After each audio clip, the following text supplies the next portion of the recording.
Assalamualaikum warahmatullahi wabarakatuh. Nama saya Kuni Farihah dengan NIM 43030200050. Dalam kali ini saya akan mengulas materi yang sudah saya dengarkan tadi di dalam PowerPoint Bapak tadi. Nah, tauhid berarti mengisahkan Allah. Tauhid berbentuk dari kata masdar, dari kata wahida yuwahidu tuhidan. Ilmu tauhid ini membahas tentang pengesahan Allah, sifat-sifat Allah, rukun iman, dan pemikiran-pemikiran tentang memahami keimanan. Dalam ilmu tauhid membahas tentang keimanan, iman berarti merupakan kepercayaan yang diyakini dalam hati tanpa ada keraguan di dalam hati sedikitpun. Iman berarti membenarkan dengan hati, mengucap dengan lisan, dan dilakukan dalam perbuatan. Nah, rukun iman sendiri ada 5, yaitu iman kepada Allah, iman kepada malaikat, iman kepada kitab, dan iman kepada Rasul. Iman kepada qada dan qadar. Iman kepada Allah berarti kita harus meyakini sifat wajib Allah, sifat mustahil Allah, dan sifat jaiz Allah. Iman kepada malaikat, kita harus mengimani wajib 10 malaikat Allah, yaitu Jibril, Mikael, Israfil, Izrail, Munkar, Nakir, Rokib, Atid, Malik, dan Ridwan. Iman kepada kitab, kita harus mempercayai 4 kitab, yaitu Taurat, Zabur, Injil, dan Al-Quran. Iman kepada Rasul, kita harus wajib mengimani 25 para nabi dan Rasul. Dan yang terakhir, iman kepada qada dan qadar. Kita harus beriman kepada hari akhir yang disebut Yaumul Akhir. Selanjutnya, dalam pertemuan ketiga ini saya akan membahas tentang memahami 6 rukun iman dalam agama Islam. Iman adalah untuk memahami iman kita harus butuh akal dan wahyu sebagai sarana mengimani. Allah membagikan wahyu kepada Nabi Muhammad untuk disampaikan kepada umatnya. Namun, umat manusia harus memahami dengan akal dan juga memahami lewat wahyu, yaitu hadis Nabi.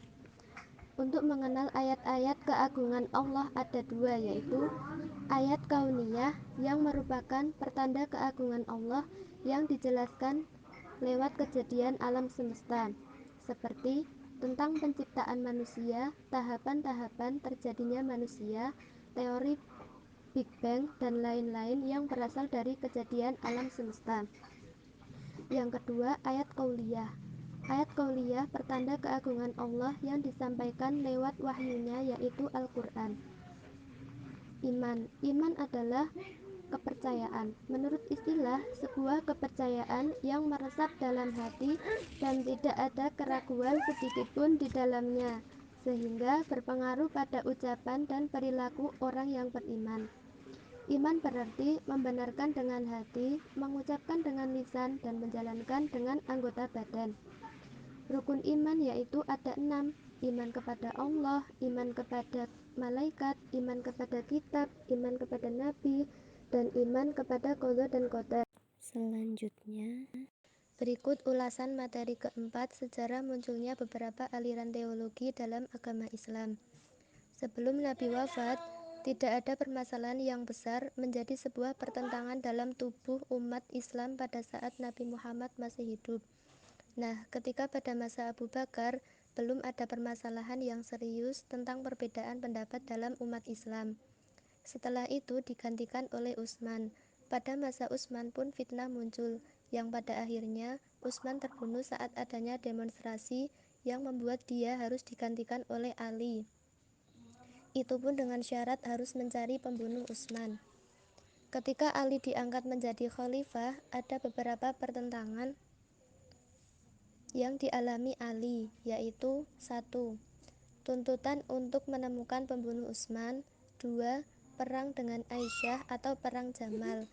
3. Perang dengan Muawiyah atau perang Siffin. Saat perang Siffin sebenarnya telah dimenangkan oleh Ali bin Abi Thalib. Namun di tengah-tengah peperangan ada salah satu juru taktiknya Muawiyah membisiki Muawiyah untuk mengangkat mushaf sebagai perdamaian atau disebut dengan tahkim atau arbitrase. Dan disitulah terbagi perpecahan kelompok, yaitu 1. Kelompok Khawarij, kelompok yang keluar dari Ali bin Abi Thalib. kelompok Syiah, kelompok yang mendukung Muawiyah bin Abi Sufyan, dan kelompok Murji'ah, kelompok yang mendukung Ali. Setelah itu, sistem pengangkatan pemimpin pindah ke tangan Muawiyah yang seterusnya digantikan oleh keluarganya secara turun-temurun. Selanjutnya terjadilah perebutan kekuasaan yang menjalar pada agama dan syariat Islam. Setelah itu membela diri dengan mengukuhkan kekuasaan yang dimiliki dan munculnya hadis palsu. Penyebab munculnya ilmu kalam yaitu ada 4. 1. Fanatisme golongan, pemahaman terhadap teks keagamaan, perpolitikan, dan menguatkan argumen. Selanjutnya, saya akan mengulas sedikit materi tentang Khawarij. Pertemuan ke-6. Pengertian Khawarij. Khawarij adalah keluar, memberontak, timbul, dan lain sebagainya. Khawarij berasal dari kata kharaja yakhruju khurujan. Khawarij adalah golongan yang keluar dari kekhalifahan Ali bin Abi Thalib karena tidak sepakat dengan Ali saat menerima tawaran arbitrase dari kelompok Muawiyah yang mengakibatkan kekalahan kelompoknya Ali saat perang Siffin. Doktrin dan ajaran-ajaran Khawarij yaitu 1. Khalifah atau imam harus dipilih bebas oleh kaum muslim. Kedua, khalifah tidak harus keturunan Arab. Ketiga, setiap muslim layak menjadi khalifah asal memenuhi syarat. Keempat, khalifah bersifat permanen jika adil. Kelima, khalifah sebelum Ali dianggap sah. Keenam, khalifah Ali dianggap sah tetapi setelah arbitrase dianggap menyeleweng. Muawiyah, Amr bin As, dan Abu Musa al-Asy'ari juga dianggap kafir atau menyeleweng.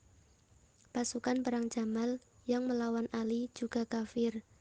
Orang yang berdosa besar dianggap kafir juga. Kesepuluh, setiap muslim harus berhijrah dan bergabung golongan mereka. Kesebelas, muslim harus menghindari pimpinan yang menyeleweng. 12. Wa'ad dan wa'id. 13. Amar ma'ruf nahi mungkar. 14. Memalingkan ayat-ayat mutasyabihat. Ke-15. Al-Quran adalah makhluk. 16. Manusia bebas memutuskan perbuatannya, bukan Tuhan yang memutuskan. Khawarij terpecah menjadi 3 yaitu 1. 20 sekte menurut Al-Baghdadi. 2. 18 sekte menurut Harus. 3. 22 sekte menurut Al-Ashfihani. Semua aliran yang bersifat radikal pada perkembangan lebih lanjut dikategorikan sebagai aliran Khawarij selama terdapat indikasi doktrin dari aliran tersebut. Karakter aliran Khawarij sampai masa kini yaitu 1. Mudah mengkafirkan orang yang tidak segolongan dengan mereka. 2. Islam yang benar adalah Islam yang mereka pahami dan amalkan. 3. Islam yang tersesat dan kafir perlu kembali ke Islam sebenarnya. 4. Memilih pemimpin dari golongannya. 5. Mereka bersifat fanatik dalam bersepaham. Sekian dari saya. Wassalamualaikum warahmatullahi wabarakatuh.